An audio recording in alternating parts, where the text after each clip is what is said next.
1. John et Patrick Collinson. Comme vous le voyez, ces deux individus portent le même nom de famille et sont donc frères. John et Patrick possèdent un capital de 1,1 milliard de dollars chacun pour avoir fondé une grosse société ensemble. Ils se sont donc construits d'eux-mêmes, n'ont hérité d'aucune fortune et ont fondé l'entreprise Stripe en 2010, qui est spécialisée dans les paiements en ligne et se base sur le même principe que PayPal. Ils ont longtemps ignoré la réelle valeur de leur entreprise sur le marché, jusqu'en décembre dernier où ils ont décidé de faire une levée de fonds qui évalue leur entreprise quand même à presque 10 milliards de dollars.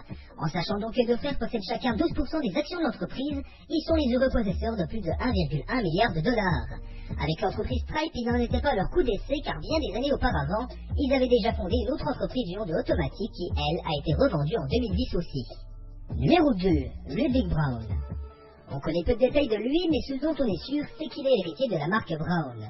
Son père, Ludwig George, a pris les commandes de cette société de services médicaux en 1977, lorsqu'elle ne pesait que 24 millions de dollars de ventes annuelles. Aujourd'hui, 40 ans plus tard, les revenus ont été multipliés par presque 300, avec 6 milliards de ventes, dont 500 millions annuels de bénéfices. Et dans l'histoire, si cet enfant est si riche à l'âge là sans rien faire, c'est car son père lui a déjà légué une part de 10% dans l'entreprise familiale, qui équivaut à 1,2 milliard de dollars. Et pour l'anecdote, sa cousine, elle, détient 11,3% des parts, soit 1,4 milliard de dollars, car elle est la nièce du fondateur même. Numéro 3. Les sœurs Andresen.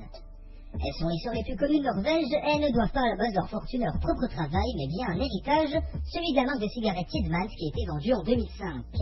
La famille Andresen a par la suite, avec la fortune déjà encaissée, créé une société d'investissement appelée Ferd. Il se trouve que pour le coup, ça a vraiment super bien marché, et par conséquent, c'est en 2007 que le père des deux jeunes filles a transféré à ces dernières 84% du capital de l'entreprise, à raison de 42% chacune. Leur fortune ne sera connue que 6 ans plus tard, soit l'année de leurs 17 ans qui, en Norvège, est l'âge requis pour rendre public les déclarations fiscales de chaque citoyen. Même si elles sont les détentrices majoritaires des actions de l'entreprise, Alexandra et Katharina ne contrôlent toutefois pas le patrimoine familial, donc continuent de se charger leur père. Numéro 4. Gustav Magnar-Vidso. Décidément, on peut dire que la Norvège est un énorme visier de jeunes milliardaires, car c'est encore en ces terres que l'on retrouve le jeune Gustav qui ne compte pas moins de 1,6 milliard à son actif. Et pour cause, il est l'enfant d'un des riches entrepreneurs norvégiens ayant fondé la société Salmar qui est productrice de saumon, qui est la spécialité nationale. En 2013, le père transfère l'équivalent de 47% des parts de Salmar à son fils, pour des raisons fiscales qui, vous en doutez, l'arrangent beaucoup. Néanmoins, il reste actionnaire majoritaire et garde donc la main sur l'entreprise en étant directeur général, et résultat des comptes, Gustave devient milliardaire à tout juste 20 ans, et chercherait même à continuer de s'enrichir en investissant dans des startups technologiques prometteuses et dans l'immobilier.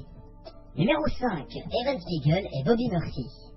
Vous l'aurez compris les potes, il m'arrive souvent de mettre deux personnes à la même place du classement, car bien souvent, l'origine de leur richesse est complètement liée. Dans le cas de ces deux mecs-là, je ne vais pas m'étendre des heures en parlant d'eux, car on a déjà fait une vidéo qui leur est totalement consacrée en quelque sorte, avec 6 choses sur Snapchat que vous ignorez, et vous pouvez regarder cette vidéo après celle-ci avec la fiche en haut à droite. En gros, ce sont les créateurs de l'application Snapchat que vous connaissez tous, et ils ont dernièrement levé les fonds de leur entreprise en bourse, afin de pouvoir l'évaluer, et il se trouve que chacun d'entre eux possède plus de 4,4 milliards de dollars d'actions dans l'entreprise. Dans le cas de Spiegel, le mec était déjà assez riche de base, car il venait tout de même d'une famille assez aisée qui lui offrait un peu tout ce qu'il voulait, comme des Cadillacs ou encore bien des BMW pour ses anniversaires, c'est juste ouf, on est vraiment dans la richesse totale.